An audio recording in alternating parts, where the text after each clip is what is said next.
Hour 2, you're watching CNN. I'm Brooke Baldwin. We all know the NFL cracks down on illegal hits and touchdown celebrations, but now you can add alleged bullying here to that list. Miami Dolphins lineman Richie Incognito is now suspended indefinitely as the NFL investigates allegations of misconduct toward a fellow teammate. Dolphins lineman here, Jonathan Martin, left the team last week, taking a leave of absence, and this cause of this abrupt departure really remained a mystery until yesterday, when Martin's lawyer made formal allegations of player misconduct. And it did not take long for several media reports to begin to trickle in, naming Incognito as the main culprit here. One report saying Martin was required to contribute $15,000 to veteran players to go to Vegas.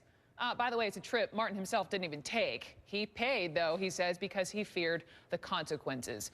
Incognito, meantime, took to Twitter blasting those reports, tweeting this, shame on you, to ESPN. Shame on you for attaching my name to false speculation. I won't be holding my breath for an apology. Hours later, the NFL took action, handed down the suspension. For more on Mr. Incognito, I want to bring in Chris Draft, former NFL player, former teammate of Richie Incognito's, and also with me in Studio 7, criminal defense attorney Drew Findlin. So, Drew, I'm coming to you in a minute, but Chris, got a lot of questions for you. You played with Incognito both in St. Louis, Buffalo. You say he took cheap shots on the field. So do all these accusations surprise you? Well, they surprise me in that cheap shots on the field, or, when you have, I guess, unsportsmanlike conduct on the field, that doesn't necessarily mean that somebody's an absolutely terrible, doing something crazy off the field. So in terms of the allegations right now, I think you have to definitely be, it needs to be clear exactly what happened. But I have seen in NFL kind of hazing really go from very small, meaning go pick up breakfast, or, up to, some high amounts of money. So I want to ask about hazing in a second, but let me go back to Incognito. If we're not talking, let's talk off the field. What was this guy like as you knew him off the field? Well, I tell you, he was really kind of a big teddy bear off the field. And my wife actually loved him, and his last name Incognito, I would tell her that that's not his name on the field. So he'd be, kind of incognito on, off the field, but on the field, you definitely knew where he was at, and he was definitely running around, very aggressive guy, getting after it. I was talking, because I want to ask you about Jonathan Martin. I was talking to someone who's been covering the NFL for 35 years, and it sounds to me like it's tough to be a smart guy in professional football. I mean, Martin, brainy, Stanford. To me, this story sounds like 7th grade, just more muscle and money. It absolutely does. Again, I can't say exactly, what went on, because you would think that he would kind of stand up for himself and maybe deal with it with the coach and kind of deal with this. Also, the other thing is usually during the season, it doesn't get so out of control. So much out of control where this guy feels like he has to walk off because he feels like nobody has his back. And I think that's really what's absolutely horrible with this situation right now, is that it wasn't, if it was Richie possibly by himself or something, but somehow within that group, that tight group of offensive linemen, he didn't feel like he belonged, where he just felt like, I just got to leave, I got to get out of here. Can you be smart in sports? Can you be truly cerebral and play professional football?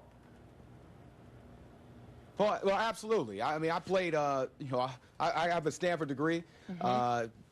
You can be. You absolutely, you want to be. They want smart guys. But I think, again, in this situation, somehow there was, smart is one thing, but if there is an issue between somebody taking advantage of you so much where you feel like that this team that you're on, something else has to be done. And ideally, the Miami Dolphins would have handled it before it turned into whatever it is right now, which is them losing 2 of their starting offensive linemen and really potentially, destroying their season. I want to ask you about what you've seen, but I just want to play a clip because for people at home, listen, I don't know what goes on behind closed doors for professional players. This is a clip from HBO's show. It's called Hard Knocks, takes you to training camp, right? So this is just an example. What happened to a Jets rookie? Take a look. Sit him right up. We need some flex, shaving.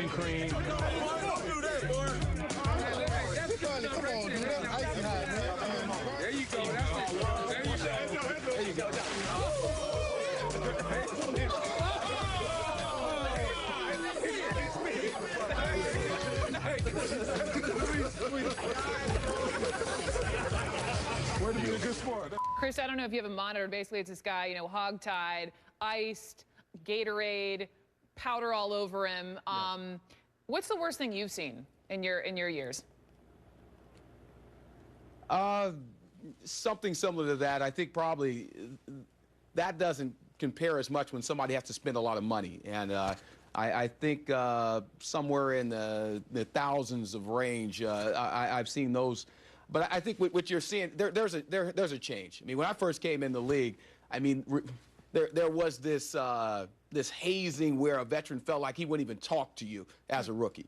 And that never really flied for me because I looked at it. My dad had two kids, had me and my brother at the same time that I was coming into the league. So how are you going to haze somebody that this could be a dad?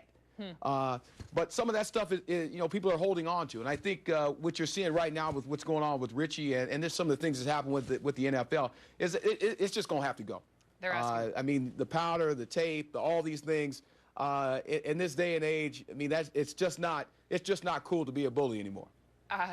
It's not at all. And on that note, you know, who knows, Drew, to you, you know, we have all these accusations. This guy incognito was suspended, which seems to me sort of unprecedented in the league. But could he lose his job? Could he be fined? Do we even know what could happen?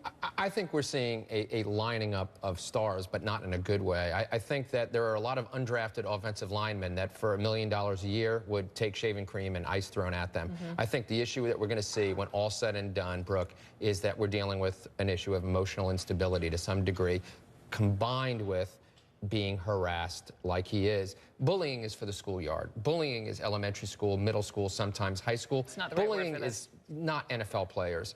We have a combination of two events. Let there be no doubt. We now hear hints of hospitalization. We're talking about an overly sensitive person who we should all be concerned about, who the Dolphins should be concerned about, and who his teammates should be concerned about. Combining that with somebody who has a reputation for being forceful and exaggerating in this long custom. Although Chris says he was like a big oversized teddy bear off the field, You know, so that may happen off the field, but, you know, who knows? But when you have somebody overly sensitive and somebody that's predisposed to emotional insecurity, to emotional instability, it's a bad combination. And I think the Dolphins see that right now, which is why they've taken immediate action, because they need to hold their players accountable, both as a victim and as an aggressor. Drew Findlin, thank you very much. Thanks, and Chris Draft, thank you very, very much, both of you. Meantime, classes, they have been canceled for the rest of the day.